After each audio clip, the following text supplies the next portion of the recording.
Welcome back to the Hit Your Target podcast. Today, I'm thrilled to welcome the incredibly talented Joycelyn Eva Cupid Phillips. With a career spanning iconic names like Versace, Vivienne Westwood, and more recently JD Williams, Coca-Cola, Tesco, and Oatly, Joycelyn has graced the worlds of fashion, beauty, advertising, and runway modelling with her natural flair and confident presence. Now a proud plus-size model, she's continuing to break boundaries and redefine beauty standards, proving that self-belief, self-confidence, and talent truly have no limits. In this episode, we dive into her incredible journey, the behind the scenes of her craft, and her experiences navigating the ever-evolving world of fashion and media.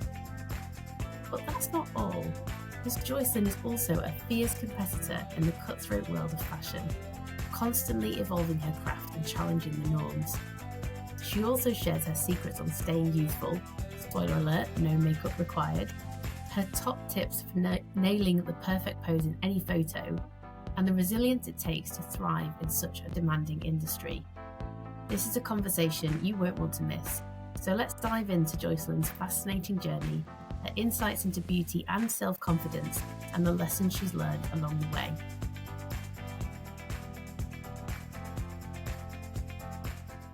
Welcome to my podcast, Joy. I'm really excited to have you here, and thank you so much for joining me. For the listeners' purpose, do you just want to just introduce yourself a little bit? Tell us a little bit about you. Okay, yep. Hi, I'm Joycelyn Eva Cupid Phillips, known as Joy or Eva in my professional life. I've been in the fashion and music business since I was 17, 18, and I took a break and had children and had a music management company, which we did get a Britain's Got Talent golden buzzer. And I pride myself on being an astute professional. And I enjoy what I do, which I see now as a hobby because I'm in my last trimester of my life. And I just enjoy being alive. That's amazing. And I know we've had a brief conversation and you told me some of the amazing things that you've achieved in your life. But tell me about one thing that stands out for you. What's the target that you feel you've really achieved? I think what I've really achieved in my life is to keep going, actually.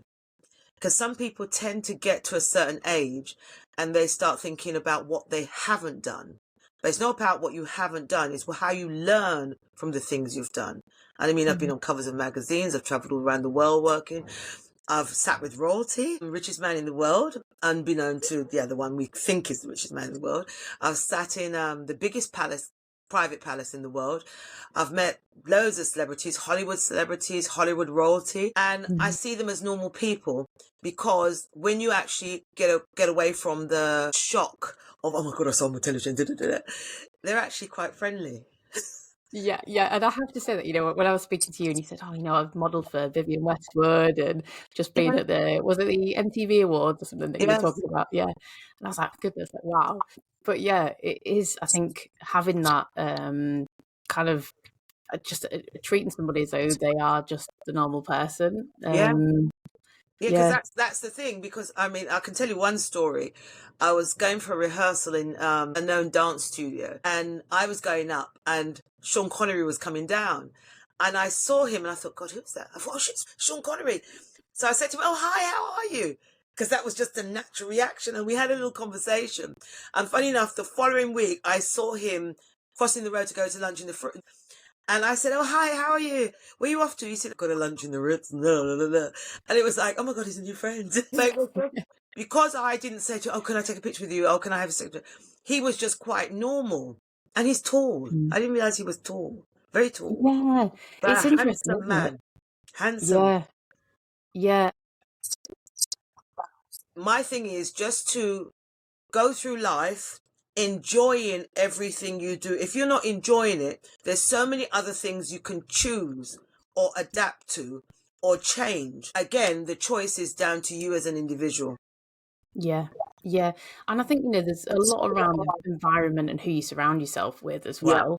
So tell me about your environment, because, the industry that you're in is a very competitive market, right? Yep, it's very competitive, it's very cutthroat. I mean, the fashion industry is about who you know and what you can do for the person. And it's like almost like if you know somebody and you can bring in somebody or introduce somebody, that's what it's about. But my rule is, if you're going to be using me to get to somebody, which I've experienced and I didn't see it because I was too trusting, then I tend to now surround myself with people who I like and people who I can learn something from, and people who are fun. Yeah. Because I like to laugh, I like to not take my life too seriously, and I hope they don't. But I do find there's a lot of, because I mean, I've been around a long time in fashion, music, sport, etc.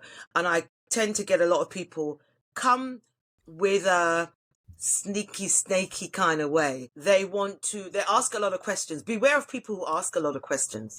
I was going to say, I'm asking you questions on this podcast. Yeah, so. no. But in certain circumstances, when they don't really know you and there's not a point to the questions, be aware of people who ask a lot of questions, especially if they ask, do you know? Yeah. Do you have? Can you get? No. Yeah. And how do you kind of equip yourself for that? Because I guess it's a hard balance of becoming skeptical and putting barriers up and, It's a case of you watch, because I like to people watch, and you see how people move around in like, for instance, how we met. I sat on the chair and I watched how people move around, and people were going for the organizers and wanting to talk to the organizers more than just talking and introducing themselves to people. See, because they're looking for something, because the organizer can obviously give them a discount on this or discount on that. But where is the sincerity? Yeah. And I think this is business. Yeah. If you can afford to pay, then you pay, because you're investing in their business, and you come to their event to support them. But support is not to ask for a discount.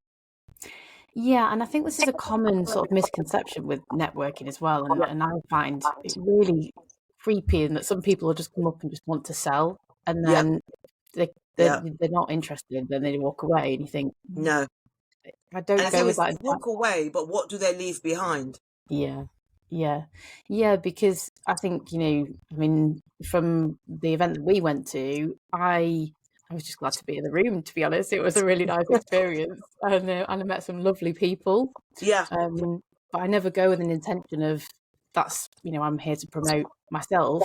Yes. Hopefully, something will come out of it, and you make some connections and people remember you. But yes, because the thing is, if you count on one hand how many people you can remember the conversations you had with them and what you talked about and what they do, you'll be hard pushed to be able to do that.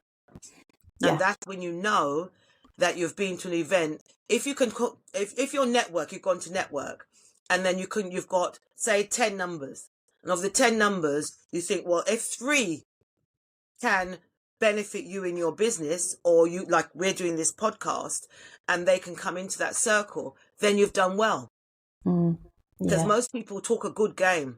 They talk and in my business, they talk a good game. When they go to auditions and so on, they're fantastic at auditions. But when that camera light goes on and the director says action, they get stiff. And it's unbelievable.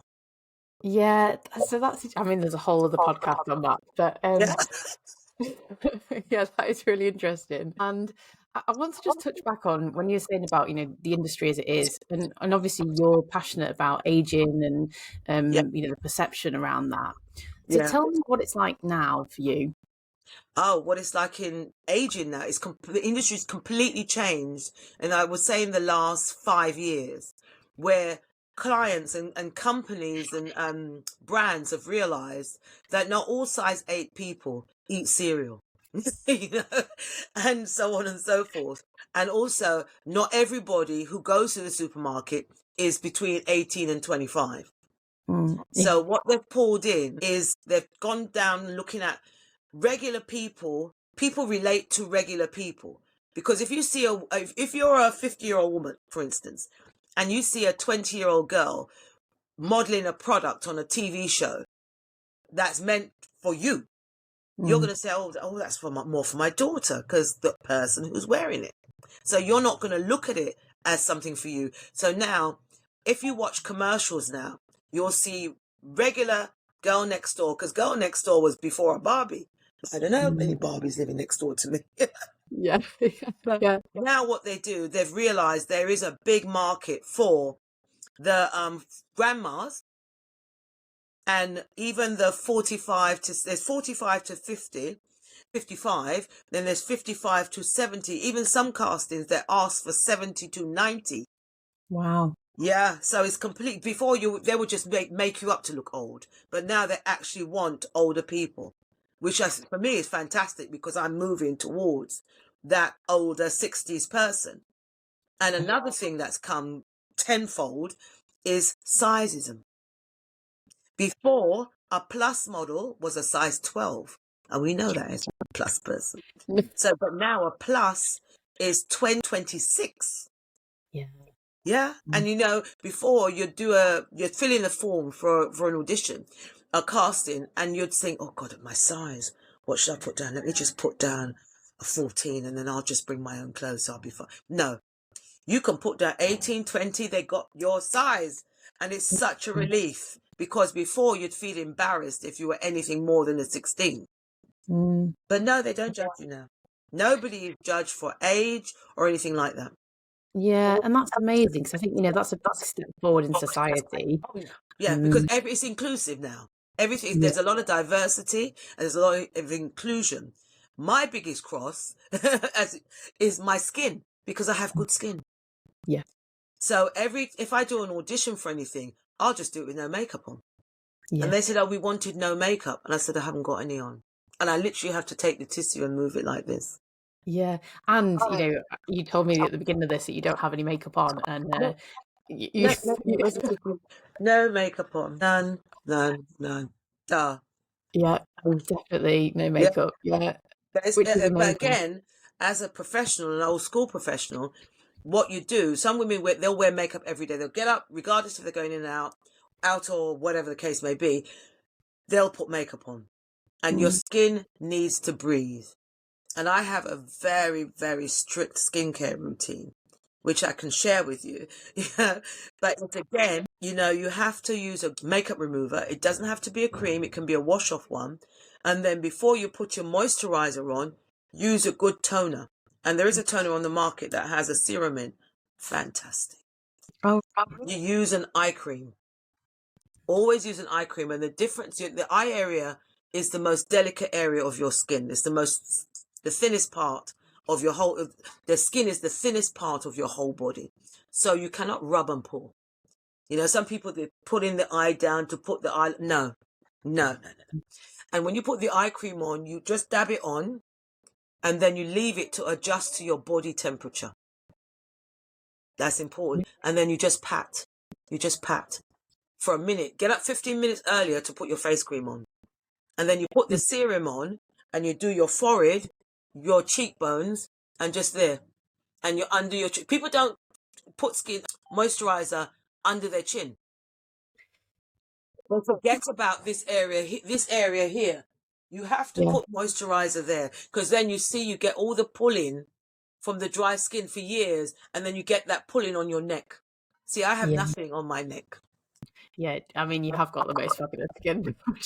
But that's all the secrets. And then you've put your serum on, and you moisturize little circles, just gently little circles, and then you put your face cream on. Find a very good. I use a night cream for day and night because the water in the UK is very, very hard.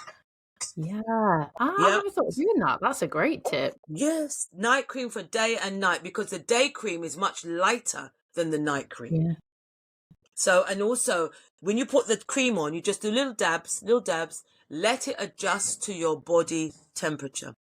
Let it warm up, because you put the cream on, it's cold. Yeah. Now let it warm up on your face. Like do something, put your underwear on while it's warm up on your face, and then just gently again. And leave for then go and make your cup of tea or your breakfast, and let it dry, sink in, and then put your makeup on. Yeah, I'm terrible for that, because I always put my moisturizer on and straight onto my makeup. No. So, because what you're doing is mixing the moisturizer with the makeup. Yeah. Which is then blocking your pores. And why would you do that? Yeah, I will remember that one. I remember watching. Well, I'm a massive fan of Hannah Waddingham, Yes, and Hannah does some videos online about what's the quartz stones that you can use to yes, massage your face, and yes. yeah, The rolling, so, the marble. yes, that's it. Yeah, Yes. yeah, Yeah, those are very good. But what it so is also, you must think about is you wouldn't put a primer on the wall and then paint straight over it. good point. Yeah, I like that. Yeah, Yeah, you just good wouldn't do way it. to remember it. Yeah, because you got to. Your face is the window to your soul. But your face is the first thing everybody sees. When they Mm, talk to you, they ain't talking to your foot. You know, they're yeah, talking to your face. So just yeah, always look after your face because it will yeah. last. It will last. I like that. Do you think that's one of the things that's helped you in your industry? Um, In my industry, from the older girls from this, let me see, from when I started in the mid 80s, those older girls, they were very, very professional. You turned up, hair clean, face clean, with your own makeup just in case, your own shoes of different colors, your tights, everything, underwear, everything. Now, the young girls who start modeling, if they don't see it as a profession, we saw it as a profession. So mm, we were very, very good at what we did. But the young girls I work with now, they'll turn up, the hair is dirty. Oh, is there somebody doing the hair? Can they wash my hair, please? It's like, no, doesn't work like that. And if you ask them to do their own makeup, well, they'll just collapse. now, do you think that's a generation thing, or It's because lazy. We can make all excuses for these young gens or whatever they call them nowadays, but it's just lazy and it's unprofessional.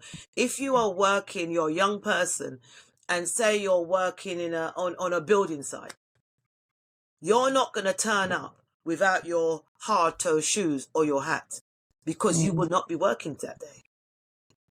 You know, it's all about the prep. And if you're going to be a professional and they turn up and they haven't done their nails, you know, if you're doing a shoot for underwear, you haven't shaved where you're supposed to shave and you're expecting somebody else to do it for you. It's unprofessionalism. It's the thoughtlessness and being an airhead, you know, and treating it as a hobby. yeah, Whereas I treat it as a hobby because I'm older now and, you know, I don't have the best health. So if somebody offers me a job, it's great. But I don't have expectations because it's not so much my career. I'm at the end of it. mm. And I want to ask you as well, because you did touch on this at the beginning, but the mindset or the belief that you've had to have to get to Oh, where yeah. you are, to be that successful, Yeah. what would you Because the say that thing is? is, when you go for a casting and you know you're better at the job than the other person, you've got to let it go. Mm, You know, and you've got to have a really strong back and not take rejection to heart. Because if you take rejection to heart, you last 5 minutes. okay. Because it's all this is an industry built on rejection of your physical being. Yes, which must be quite hard. Oh yeah, it can be if you look at them and it's the person's opinion of what they're looking for. Because it's Mm, like you can look for a client. I have yellow undertones. It can all go down to tone of your skin. I have yellow undertones, but most clients prefer a darker girl with red undertones. So that little, it don't make any difference to me how I see myself as a person of color. But to some clients, because they have no experience with the 38 shades of black, they see the darkest person, like the person or a person who they'll see in the supermarket. No disrespect to supermarket workers, but just a regular person. yeah. That's the only contact they have with a person of color when they're casting to include a person of color. So that's their personal opinion and how they Wow. see it because they don't know any better. Yeah, so I guess you've had to sort of detach the emotion from that a bit Oh yeah, then to say, yeah. you can't do that. If you grab the emotion, etc., etc., what will happen is that you'll always be angry. You'll think, I can't change the shade of my skin. You know, oh, I can change my hair, I can change my appearance, which is one thing I've noticed in this new like the 20s of modeling, or the last 2 years, I would say. back in the 80s, if they wanted you to be a blonde, you just put a blonde wig on. The 90s, you put a blonde wig on. You know, if they wanted you to be a certain look, you just reached into your magic box and you became that look. Now, if you don't look exactly as what they want, they have no imagination. Wow. Okay. Yeah. No, because I lost a big job because I didn't have an afro. And I got a draw full of afro wigs. I could have an afro in 5 minutes. But you see, the person that was booking us the production company did not have that imagination, because again, they were full of young, inexperienced people that just what they see is that's it. Nothing else. No bigger picture, no anything, no imagination or creative mind to see that you can change somebody. Yeah. Yeah. And so I think on Instagram you posted a reel recently about doing was it an advert for, that's right, yeah. Yes. Yeah. So tell me about that. That was fun because the star of the advert, I'm not really a rap person, so I didn't know who he was. And when I said to my children, I was with them, and they were like, oh my God. I was like, but he seemed like a regular cool guy, you know, but even people now are coming to me and saying, but even that, I was there, we were supposed to be there for the whole day. I was there for about 4 hours. Right. Because I'm like, professional, you get on with it. Get it done, yeah. And that comes with experience and the skills that yesterday I did another little shoot for a food company. Even now the photographer said, "Oh my God, you're so professional." That's when you know you're working with a professional. You got it locked down. You had it this, you had it that. You just got on with it. I've never seen anything like it. And I'm thinking, okay, thanks. I said I came to work. I did not came to play fun. Yeah. And I never had. If there's a shoot, sometimes they book a shoot. Like last week I did another one and I was booked for 6 hours. I was out of there in 2.5. And that's with the hair and makeup, the setup and everything. Yeah, because I don't my thing is, because they kept saying, oh, normally we have to do it like 10, 15 times. And they did it like once or twice with me and that was it, move on.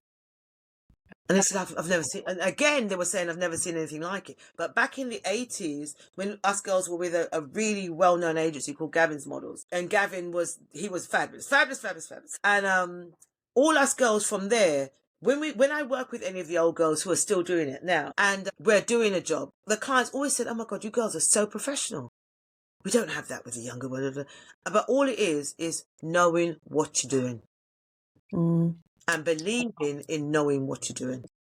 Yeah, so there's two parts to that, I think. It's the knowing what you're doing and the believing in yourself. Yeah. Because, you know, if they say, oh, can you do a smile? We want it to look quite natural. I said, well, yes, that's it. And when you smile, what I've taught myself as I've got older, you smile with the bottom half of your face, just your mouth. So if I smile, my eyes don't move. Okay. Yeah. That's all about professionalism. Yeah. Another top tip. Because all you do is pull. You see, you pull your smile back, not up. Yeah. Not up. Yeah. Yeah. Because if you pull it up, then your eyes closed. So you pull it back. I'm gonna try. Yeah, I'll work on that one. Yeah. There's all kind of secrets to what you can do. Yeah, and even when you're going to take a picture, you know, and people take a picture, they always go like that. And you put your head forward, you pull your chin there, right there, and you put your forehead forward. And then you get a nice shape. Yeah. I like always that. Pull your chin to just there. Okay. Yeah. Just the middle of your collarbone. Yeah. On either side. And you move your head forward a little, your forehead forward. You can't literally move your forehead forward unless you go like that. But you just pretend to. And if you do it like that, you create the jawline and you pull the smile back, which gives you the cheeks. Yeah. That's it. Simple as. Yeah. I'm sure. Because I used to do a lot of beauty. Yeah. Amazing. So tell me then a little bit around what's the next goal for you? My next goal is to make sure my children become independent. Mm-hmm. And then I can move back to the Caribbean because I have really bad arthritis and the winters it's just painful. Everything, my fingers are painful, my feet, everything is painful. So but when I'm back in the Caribbean, where my parents came from, I just feel like a picture of health. Nothing aches. You know, the sun is there. I can do so much more. So that for me is my aim. I mean, business-wise, I've done everything I've wanted to do. I've experienced everything I've wanted to. I'm quite happy. Anything else that I can think of, maybe when I go down there, I might start some kind of business. I don't know. Yeah. But it's not to stay here longer than I need to. But what a great thing. Like, I've done everything I need to do. Like, I've done everything I wanted to do. What an amazing statement to be able to say. Oh, yeah. And I've lived the life. I've had the children. You know, I didn't choose well, but I had the children. And I've met so many nice, wonderful people. I have a lot of respect in the various industries I've worked in. And I just feel happy. I can look back and I can choose more happy times than bad times. That's amazing. And I know your son and your daughter are doing phenomenally well as well. So Yeah. that success They're making their way. They're making their way. Yeah. Yeah. So incredible. Tell me then, just to kind of give some advice back to people who are listening in, what would you say to your younger self or to anybody that might be listening now that thinks, you know, I don't know where to go next, I'm stuck? Find your passion. Because your passion is something that when you're doing it and when you're working on something, it will excite you. If you're saying, okay, I need a job, that job can be a menial job, something just to tide you over, but keep following that dream, because people seem to think you can pause and reboot life. No, you can't. Every day you're older. Every year you're older. And the more you say, oh, I'll do it later, do it tomorrow. No, don't ever put anything off. Just go for it. You know, especially when you have youth on your side, because you can always, say you're 18, 19, you've just left school. You want to go to uni, go. Don't be forced to go to uni. You can start, you can create a little something that you like. If you like agriculture, you can say to yourself, okay, what can I do with that? Let me see what I can grow, I can invest, but start small. Do not think you can start in the middle. Nobody never stepped on a ladder from the bottom to the middle. You have to climb. You know, and when you climb, set your solid foundations. Yeah. Because solid foundations don't crumble. And if you feel it's not going right, think of why, change direction. And if it's still not going right, pack it, start again. Yeah. But don't force it. Yeah. Yeah. I mean, there's so much value in that. I think the don't force it is the big thing, because we all get trapped in that almost like a comparison trap, you know, saying, oh, well, this person's got that. It's like you're going to the plantation. Yeah. You know, you're working to make somebody else rich. Yeah. So you have to decide whether that is your side hustle, going to work, and then your true dream is something that you're passionate about. But put things into perspective. Yeah. Yeah. You know, no going to drinks after work. Because one thing my daughter did, and I watched her, and this is why she's successful. She was working in a job that she didn't feel happy with. And we had a conversation about it, although she was a design executive. And we had a conversation about it. And I said, well, what do you want to do? She said, I would like to be a DJ. I said, well, if that's your passion, make a plan. And what she used to do, rather than go for a drink after work or hang about after work with friends from work who just are happy with what they have, she used to book a studio and go and practice her mixing and practice her technique on the decks. So now she's known as a technical specialist because she can mix on 3 decks. One song on 3 decks. But that was because she went with her passion. She invested her money and invested her time into it. Yeah. And I think that's sometimes where the dream fails, because people say, because the young people now are in a hurry. Yeah. Yeah. And she was 24 when she decided to do that. She just left uni. She'd been in a job for 2 years and she hated it. Because from November, you're going to work in the dark. You're coming home in the dark. That is not a life. That's not even an existence. Yes, it is an existence, but that's it. Yeah. Yeah. Yeah. Yeah. I mean, thank you so much, because you've given so much in that, you know, from skincare advice to how to post photos to how to get on in life. Yeah. Because So it's life is for living. yeah, yeah, See, I like to go dancing, and on Sunday I had fabulous, fabulous, fabulous time. And my feet have just recovered. But I danced for like fantastic. 3 hours, living my Yeah, best life with my fan. yeah, yeah, And that right amazing. now makes me happy. And yeah, and that is exactly it. You know, I would love to be in a position to be your age and say I've achieved everything I want to achieve in my life. Yeah. That's my goal. Yeah. Because, I mean, Yeah. people speak to me about, oh, why you can make so much money, but not all money is good money. No, no, it's not, and a lot of it comes at the detriment or the cost of mental You know health. something else? I mean, I've Mm, sat with people in the past, or people I've done some consultancy for. They had somebody to carry the money when they were going shopping. They had that much to wow, carry the money in a suitcase. wow. But were they But happy? they went home and they were fascinated by an Argos catalogue because they couldn't understand that you could look in a catalogue, see all these pictures, and just go to the shop and order it, and it's brought to you. They couldn't fathom it. So Yeah, again, little things to make you yeah, happy. yeah, yeah. Amazing. Well, thank you so much for being a part of this. It was You're really very nice to talk welcome. to you. If you enjoyed this episode, please take a moment to rate the show or leave a comment. It really helps us reach more people. And don't forget to share it with anyone else who could use a little motivation today. Have a fantastic day and make sure you hit your targets.